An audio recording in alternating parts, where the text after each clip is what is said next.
Hello everyone, my name is Drew Coman and welcome back to another Redstone video. Been a long time since I've done one of these videos, so I'm very excited and I hope you are too. Anyways, today we are going to be making a 3x3 door, but this door is going to have a combination lock on its face. And I'm hoping to make it flush. I don't know if that's gonna work, but that is the goal. One thought I did have was we could just have a slime block like column right here and have the blocks just shifting around that, because then it would be clean on both sides, but also I really didn't want this door to be thick.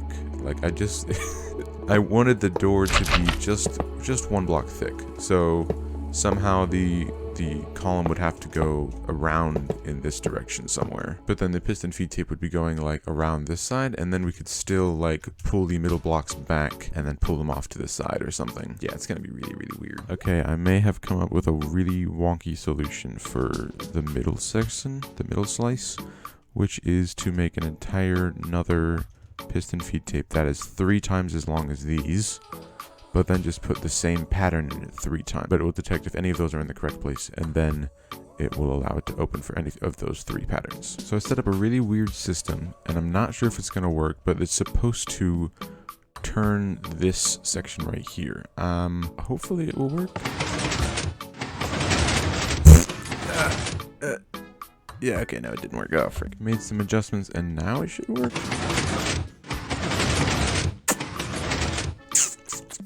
Nope. Oh, yes. Good news, good news. Check this out, check this out. Click the button, and it does the full rotation. I could just make it so that it's mirrored, which would make more sense. Okay, I'm gonna change that real quick, and then I'll just mirror this, and then we can move on to this piston feed tape. And the first problem I've come across is how do we get this signal that's powering this piston and supposed to be powering this piston at least near the same time? How do we get that signal up there almost instantly without connecting it to this?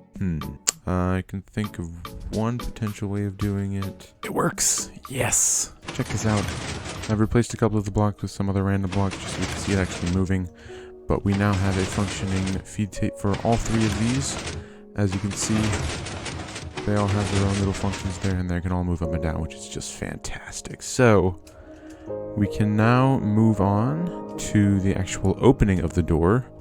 It's going to be so weird because not only did we need to retract all of these, but we also need to power all of these, which this might not be flush, but I'm not looking forward to it, but we'll see what happens. I also have this really fancy mod attached right now that allows me to see how many blocks I'm retracting and pushing. So right now it's not going to be able to push any blocks. If I put a block right here, it now has to push 11 blocks. If I click it again, it will show me how many blocks it can retract, and it will give me a check mark or an X mark if it can or can't retract that many blocks. Which is super convenient. But here's the plan, the new plan, because I tried doing it the other way and I just could not think of any other way to do it aside without using, slime and honey blocks. So the plan is to pull these back, pull them back at the same time, like so, and then we're going to pull all of this down at the same time as well. Okay, it's weird, but it should be doable, I think. We'll see. The setup has changed a little bit, but as you can see, if we flip these levers, we can now retract those with a set of triple piston extenders, and then re-extend them just as easily, just like that. And then for the middle section, I'm thinking... trying to think, would pulling the middle section be down with the triple piston extender be easier than pulling it up? I'm thinking I'd rather pull it up because it would look better. So here's the plan with the triple piston extender. Extend this, extend this, extend this. That should be pretty easy. But we'd only need to do this like a single tick right there because we just need to extend and then pull back up. Then we can retract this and then retract this. Wait, so it's extend, extend, extend, retract, retract, retract. Okay. So we're just going down and then back up again. That should be pretty easy. And then it's extend, retract, retract, extend, retract, and extend, retract, and extend, retract. Oh. Okay. That is kind of weird, but it should be pretty doable.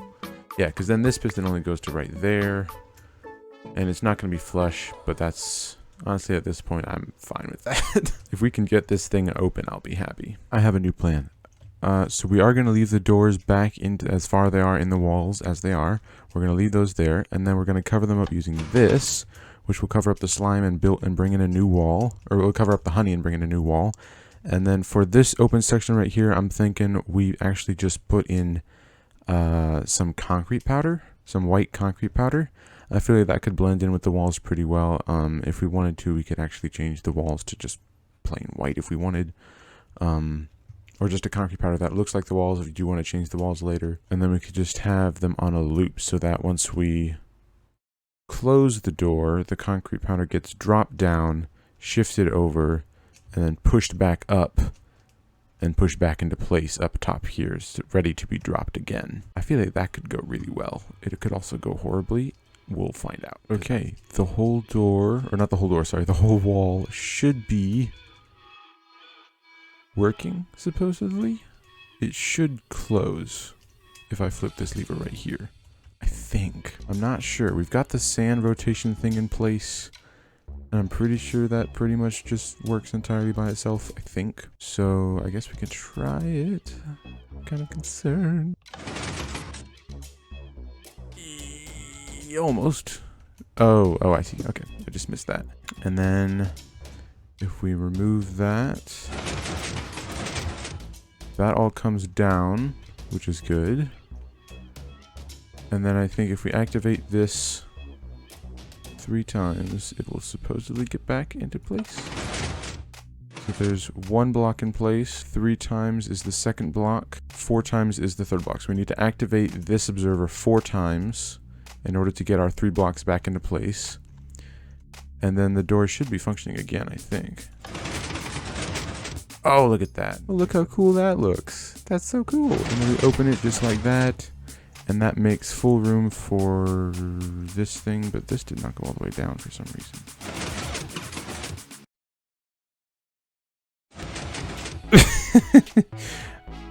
That was close. It's a little bit more extended than it needs to be, but you know, it was progress. Pulse extender added, and hopefully it should work this time. Yes! Let's go! Alright, so that fully works now, and we can finally send this thing forward without problem and then still be able to close it. I have now set up a system that I'm pretty sure should rotate this automatically, but I'm not 100% sure. So I did make a backup of the world, and we are ready to test it. So if we flip this, the door should close, or the concrete powder. So that closes the wall, and this did not turn off. But when we activate it again, this observer will be pushed forward, this will be retracted, and it will turn off, which should activate the sand part, or the, oh my gosh, screw it, I'm just going to call it the sand, because that's what it is to me. So if we turn this off, hold on a second. Oh, wait a second. Wait, oh, okay, I'm dumb. Well, turns out we don't need whatever this is. So I think this thing's all set then. Everything's in place, right? Yep, so if we close the door, the sand comes in, open the door, the sand goes down, and then gets replaced up here just like that. Oh, yes! Yes! And we can still do this just fine. Look at that. Oh, that's so cool. Oh, I love that so much. That is awesome. Yes! Okay, so now we just need to mirror all this onto this side, which could be slightly complicated because of all this right here.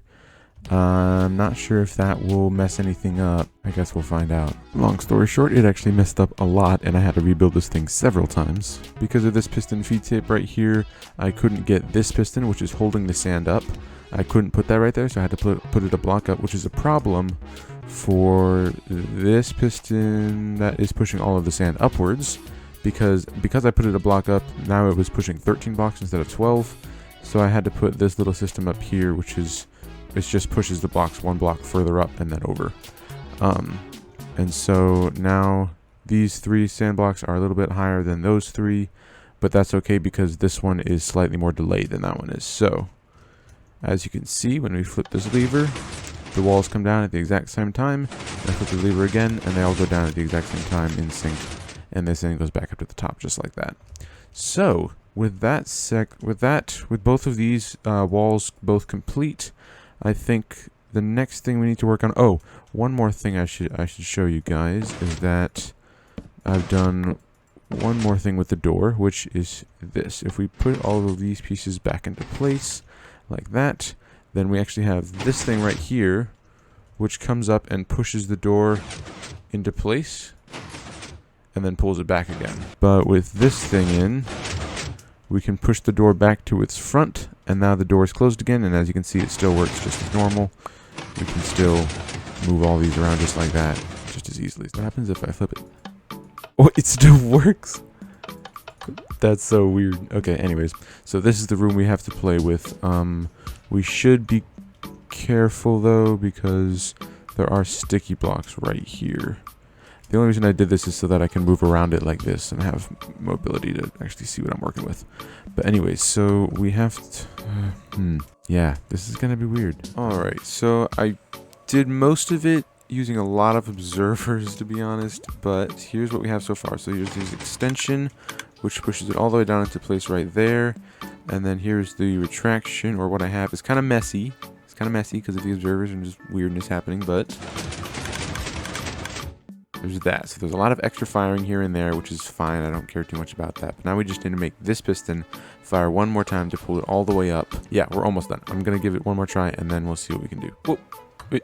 Hey, hold on. It just worked. Hold up. I was not actually expecting that to work.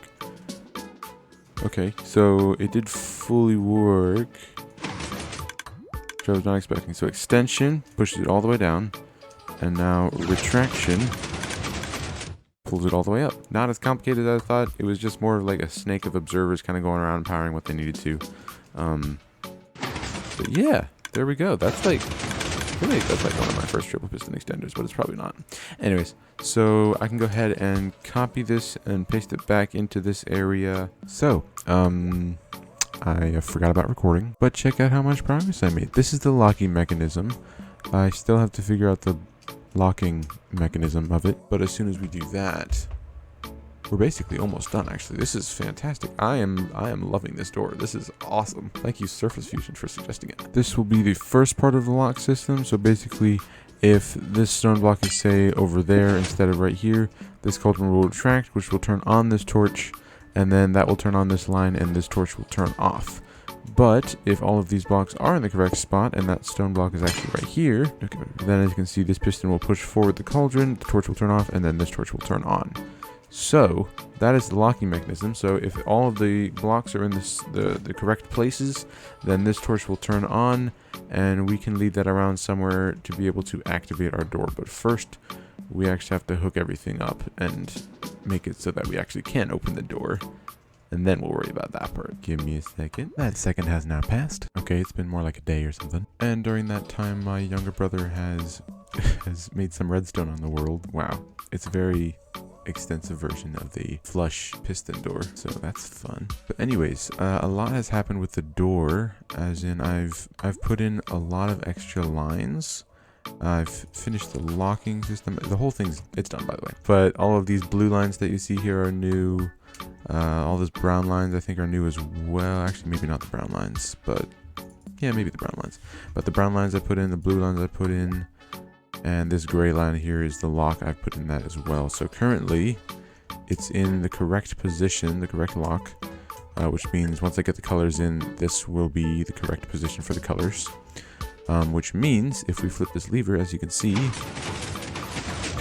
the door will in fact be able to open just like that. Now the middle part is a little bit slow. There's nothing I can do about that just because it's just the way I built the 3x3 extender. So, I mean, I might be able to compact it a little bit, but I wouldn't know how. So I'm just going to leave it like that for now. And then as you can see, the whole door opens, the walls come in. I put these pistons in here, which extend just because otherwise it would have just looked like that, and it would, I didn't want a hole to be there, so I put pistons in here to cover up the holes. Oops. And then as you can see, the closing, the walls retract and the doors get pushed into place, and just like that, we have our door back again, and these buttons still work. But the thing is, if we move these buttons, the door can no longer open. And that is because the updating piston, which is this thing, the switch uses these two pistons to activate and deactivate the door, but it needs an updating piston. So all I need to do is remove the updating piston, and then they're technically still being powered, but there's no update, which means they are no longer being powered. So that is a very useful glitch that I hope Mojang never removes, or this door is going to not work. But I think if we flick this 7 more times, 3, 4, 5, 6, and 7. It should work again then. Yep. There we go. I love the sand, this concrete powder just falling into place. It's so beautiful every time I see it. I am super happy with how this turns out. I am gonna put the colors in now. Putting in the patterns for the two sidebars, or the two side columns, which was actually pretty easy. I just did this and then replaced the blocks. But the middle part, I just realized is actually going to be harder because I actually have to remember the pattern and then repeat it 3 times. But it is now complete. As you can see, the color goes all the way up and over, just back into there again. So the colors door is completely done. So I went ahead and mixed it up again, as you can see, and now I have to solve it. So the yellow is here and there, so we have to move it. That will get a yellow again. There it is. So there was, okay, so I checked and it was actually just one off. Yeah, we did get that right, which means this door will now open.